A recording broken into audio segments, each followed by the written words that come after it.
Story of Louis Zamperini in World War II. He is a true American hero. He basically survived living out in sea and then living in a prisoner of war camp for 2 years. His story is very inspiring to never give up, and no matter what situation you are in.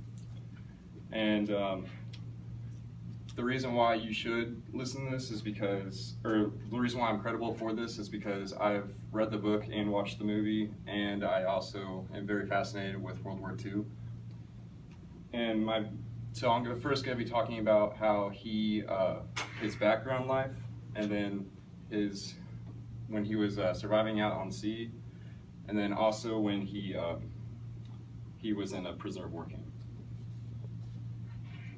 In the article, 8 Things You May Not Know About Louis Zamperini, Evan Andrews talks about his early years. In his early years, Louis was a juvenile delinquent, basically, because he stole, he got in fights, he was just not a good kid.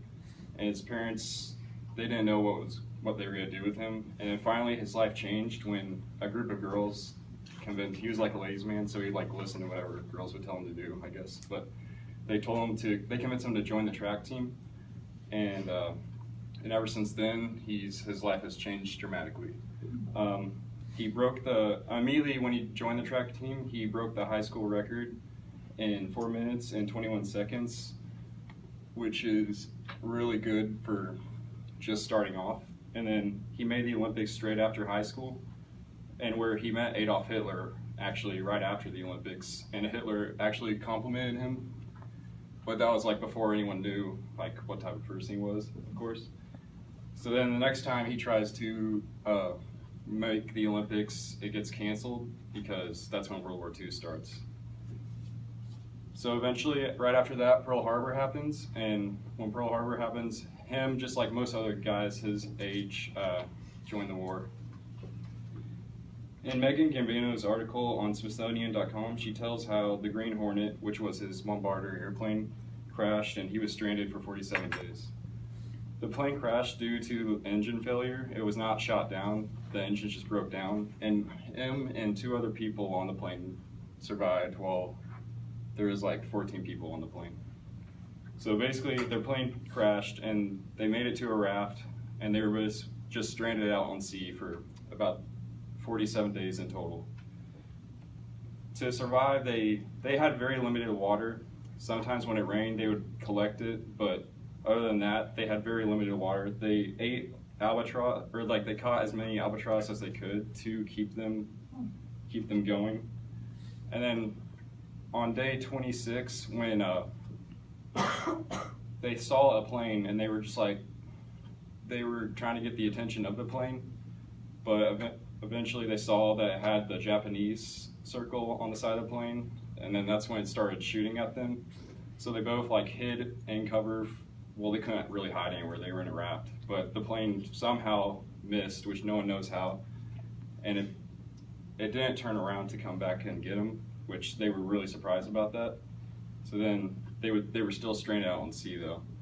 On day 33, one of Louis' friends, McNamara, died on the raft due to starvation. And then in day 47, Louis and his other partner Phillips were eventually rescued, but they were next up. Yeah, that's them on the raft. It's 3 people, not 4. I don't know. They were eventually rescued, but the good news is the plane, or they were rescued, but the bad news is it was like an enemy ship, so that's where they were captured. Elizabeth Street wrote an article, Overcoming Obstacles, How Louis Zamperini renamed Unbroken, where she said his greatest obstacle was dealing with his own morality as he was tortured and humiliated at the POW camps.